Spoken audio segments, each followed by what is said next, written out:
Olá, irmãs, olá, irmãos, tudo bom com vocês e com suas famílias? Eu espero que sim. Hoje estou aqui no sacrifício porque não estou muito legal esses dias, estou até aguardando o resultado de exame, mas vamos lá para a aula dessa semana, que é Mosias, do capítulo 7 até o capítulo 10. Então, no capítulo 7, o que aprendemos? Então, o povo do rei Mosias, eles estavam vivendo em paz durante 3 anos.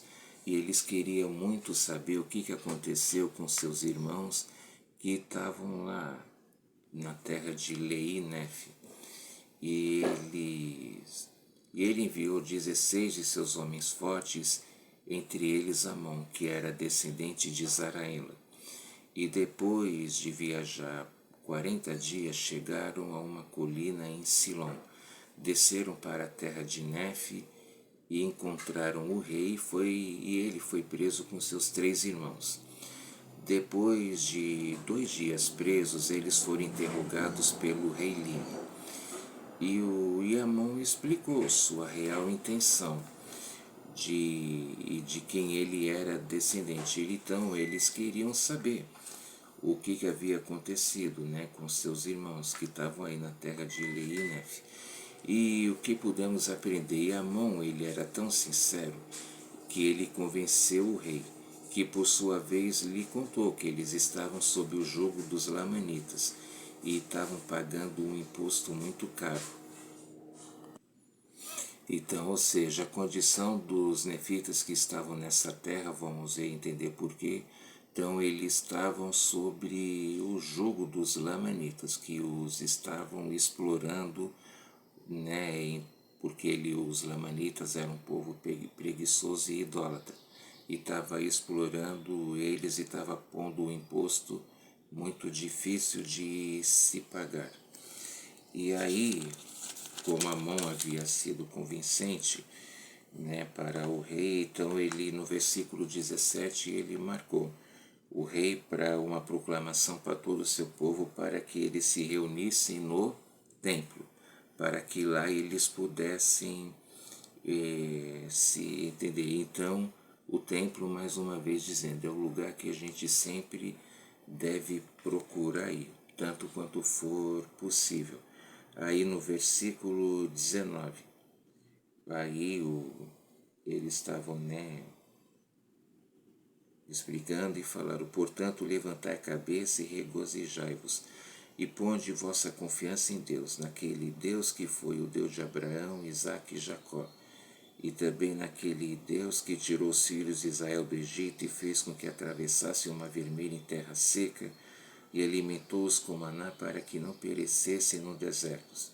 E muitas outras coisas fez por eles. Então, do mesmo jeito que o povo judeu havia sido libertado lá dos egípcios, os nefitas que estavam lá poderiam também ser libertados do jugo dos lamanitas.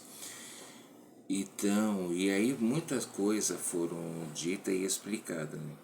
E ele falou que depois o rei Lima explicou que das iniquidades do povo, que o povo nefita, uma época estava bem iníquo, eles estavam cometendo muitas libertinagens e mais para frente vamos ver, mas eles falaram que teve um profeta que testificou a respeito de Cristo e sobre as iniquidades deles, mas que foi morto por eles, por falar a verdade, que esse profeta foi Abinadi. E eles e eles sofreriam e estavam sofrendo por sua transgressão. Ou seja, quando a pessoa é obediente, ela tem as bênçãos, mas quando ela é desobediente, ou as bênçãos são retidas e aí começa a ver as consequências. Porque existe o ditado todo, mas eu tenho livre-arbítrio, mas sempre tenha em mente que nós somos livres para escolher, mas não somos livres para escolher as consequências. Então temos que tomar cuidado com aquilo que nós escolhemos e fazemos. Mas ele diz no versículo 33 que se voltarmos para o Senhor de todo o coração e colocar nossa confiança nele e servir com toda diligência e mente, vamos ser abençoados. Eles iria os livrar do cativeiro. No capítulo 8, o Amon ensinou o povo de Lime. E aí cada um voltou para a sua casa. Vamos ler o versículo 9. E como testemunho de que as coisas que disseram são verdadeiras, trouxeram 24 placas cobertas de gravações, e elas são de ouro puro. Então, aí mais uma vez falando a importância de se manter registros. É importante, pode parecer tolice ou bobagem, mas a gente vê que as escrituras, por exemplo, o livro de Mórmon, que eles são registros. E o que seria de nós hoje se não tivéssemos esses registros? Quanta coisa a gente não iria saber, quanta coisa a gente não iria aprender. Depois, fala, né, ele disse sobre, no versículo 13, ele explicou, né, sobre o dom de traduzir e os intérpretes. Os intérpretes são quem? Urim e Tumim, os mesmos que Joseph Smith usou para traduzir o livro de Mórmon, quando ele recebeu as placas no seu devido tempo no século XIX, correto? Então a gente, ele no versículo 17, ele explicou o que é um vidente. O vidente é uma pessoa que sabe tantas coisas do presente, do passado e do futuro. Então o vidente que temos é quem? É o profeta. Então o vidente, ele é uma pessoa que sabe que sabe coisas. Todas as coisas, é claro, quem sabe é o Pai Celestial. Mas sobre coisas, acontecimentos do presente, passado e futuro, o vidente, ele tem sido essa revelação. No versículo 18, perdão, diz: assim Deus providenciou um meio para que o homem, pela fé, pudesse operar grandes milagres. Portanto, ele se torna um grande benefício para seus semelhantes. Então, não precisa nem explicar muito, né? Esse versículo, perdão. Realmente eu não estou bem, como vocês podem ver. Mas vamos lá. Ele fala a respeito, né, do que é pela fé. E pela fé pode-se conseguir grandes coisas. Ele fala que pode operar grandes milagres. Então, por isso é importante sempre termos a fé. Mantemos a fé, porque a fé, sempre vamos ver repetidamente em todas as escrituras, né, que a fé é um princípio. A fé, sem a fé é impossível nós podemos conseguir atingir as coisas. Ah, mas eu obedeço, mas a obediência não é pela cegueira. Mas o nosso Pai Celestial quer que a gente obedeça pela fé, ou seja, que a gente acredite, que a gente tenha isso tanto na nossa mente quanto no nosso coração. Por isso é necessário, né, a gente manter a fé. No começo do versículo 20 ele diz: ó, quão maravilhosas são as obras do Senhor e por quanto tempo ele é tolerante com o seu povo. Então aqui nesse versículo, ele mais uma vez a gente vê, né, mais uma pessoa testificando, né, como o Senhor é misericordioso, como o Senhor ama a gente, como as obras dele são infinitas, como as obras dele são importantíssimas. E então a gente deve, né, sempre compreender, né, em Isaías fala, né, que o Senhor diz que meus caminhos não são os vossos caminhos, os meus pensamentos são maiores que os seus pensamentos. Aí no capítulo 9, que vai até o versículo 22, é o registro de Zenife, que vai falar a respeito de tudo que aconteceu com esse povo durante todo esse tempo que eles haviam se separado, né, do povo lá de Mosias. E o que aconteceu, todas as narrativas e tudo que aconteceu durante todo esse período. E aí vai acabar voltando um pouquinho no tempo, né, como a gente pode ver aqui no cabeçalho, né, quando a gente olhando aqui no capítulo 7 de Mosias, aqui já estava aproximadamente 121 a.C. Mas aqui no 9 vai voltar um pouco, porque era necessário saber tudo o que tinha acontecido. E aí fala, já volta aproximadamente de 200 a 187 antes de Cristo, então já várias décadas antes. Mas aí no capítulo 9, fala o que aconteceu com o povo, que eles estavam sofrendo. No versículo 3 fala que eles estavam sofrendo, passando por aflições, porque eles tinham sido vagarosos para lembrar-se do Senhor nosso Deus. Então, esse, porém, é um cuidado que devemos ter. Nós nunca devemos julgar se uma pessoa, um lugar, está passando por provação. Porque qual o motivo? Nós não devemos julgar. Existem dois tipos de provações. Um é o teste de fé, como aconteceu, por exemplo, com Jó.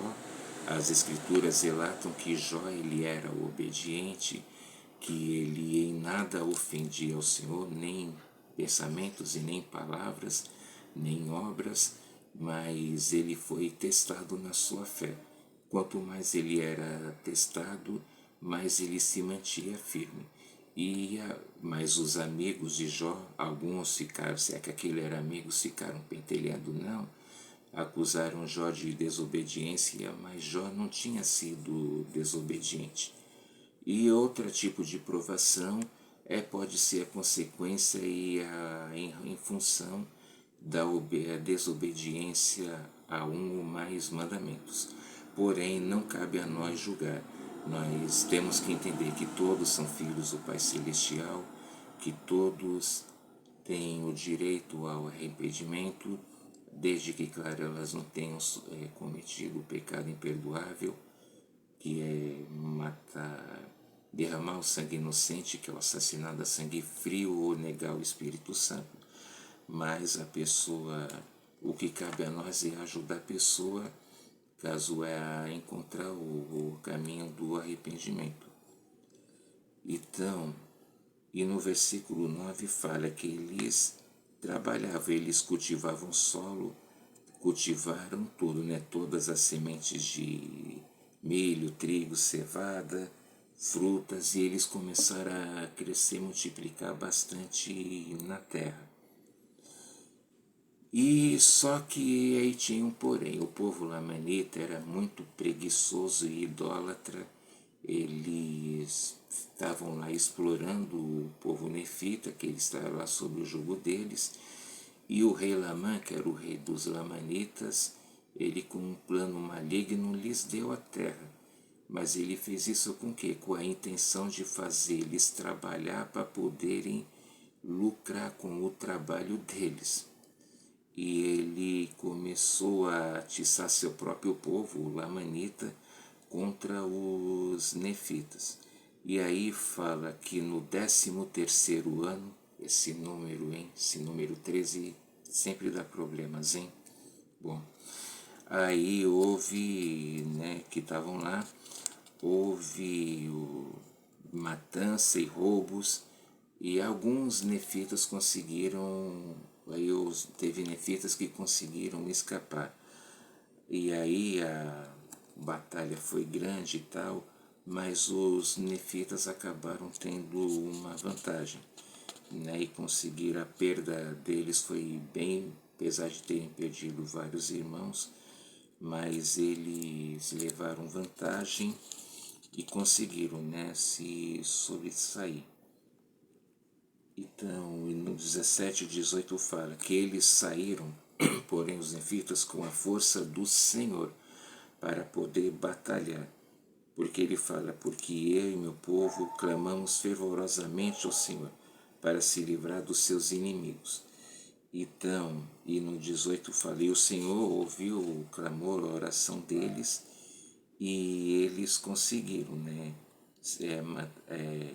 liquidar 3.043 dos lamanitas. Mas ficaram tristes porque eles haviam perdido 279 de seus irmãos. Eles ficaram realmente muito tristes, então a gente vê que eles eram eles eram unidos. E é importante, trazendo isso para nossos dias, é importante a união nos nossos lares, na nossa ala, na nossa estaca, na nossa comunidade, no emprego e, no caso agora, o nosso país. Nós estamos vendo aí essa tragédia toda que está acontecendo lá no estado do Rio Grande do Sul, lugar que eu não servi missão, mas eu tive oportunidade de 2 vezes passear, um lugar que é muito bonito, organizado e tal, e triste. A gente vê, seja lá qual for, mas a gente vê um lugar tão desenvolvido, né, numa situação tão dramática e drástica, e já fiz um vídeo aqui, né, pedindo oração, tenho procurado orar por eles, tenho procurado, né, em minhas orações servir, ajudar, seja lá de que forma for. Toda ajuda é bem-vinda, é claro, e fico ao mesmo tempo, né, emocionado e feliz de ver que existem pessoas do bem, quantas pessoas têm se mobilizado para poder ajudar de alguma forma, mandando alimentos, mandando mantimentos em geral, roupas, colchões e tudo, porque eles estão passando por uma provação muito grande. Desculpa, tive que dar uma pausa por não estar muito legal, realmente, como eu disse. Mas, e ao mesmo, né, enquanto tem pessoas que não estão nem aí, só estão preocupadas com o seu marketing pessoal, mas tem pessoas que, mesmo sendo criticadas devido à sua posição política, têm procurado dar bastante ajuda para as pessoas que estão necessitadas lá no Rio Grande do Sul. E é assim que a gente deve fazer e agir, independente de qual lugar esteja atingido. Nós vamos ter um país melhor quando formos unidos, correto? E aí no capítulo 10 fala, né, que eles se prepararam, o povo aqui nefita, eles fabricaram armas de guerra de todas espécies, porque eles sabiam que os lamanitas podiam atacá-los a qualquer momento. E por isso eles também colocaram guardas em vários pontos para poder ficar de olho, para saber quando que alguma coisa aconteceria. E outra é interessante, a gente vê que tanto os homens quanto as mulheres trabalharam. E eles assim tiveram paz por 22 anos, bastante tempo, né? É pena que não durou para sempre. Mas e aí o rei Lamã morreu, seu filho entrou no seu lugar, o substituiu e incitou o povo lamanita que eles acreditavam em falsas tradições. Eles acharam que eles acreditavam em tradições falsas, de que Nefe tinha sido mais favorecido ao Senhor, que eles haviam sido expulsos de Jerusalém, quando a gente viu lá com a família de Leí, e que Nefe, e entre outras coisas. Então, tudo isso a gente não dá para ler tudo, né, muita coisa, mas a gente vê, né, que por isso eles acabaram acreditando em tradições falsas, né, como resumindo, né, que eles acham que Nefe havia sido mais favorecido pelo Senhor. Mas, continuando, tive que parar novamente por causa de barulho aqui na rua, mas a gente vê que a tradição de que ele seguiu era bem falsa. Na verdade, a gente vê que Nefe ele era preferido pelo Senhor. Nefe nós vimos que Nefe ele havia sido mais obediente aos mandamentos, assim como seu irmão Sam, e por isso ele teve o privilégio de ter a visão que seu pai teve os privilégios de poder ver tudo que ele viu e receber tudo que ele recebeu, as revelações e tal, porque ele buscava o Senhor e ele não seguiu. E quanto que ele lá, mãe, ele é meu perdão, eles preferiam sempre as coisas do mundo, eles só ficavam focando em bens materiais, as diversões do mundo e tal, e não era essa a visão de Nefe. Então a gente tem que tomar o cuidado com isso. Muitos de nós que somos membros da igreja,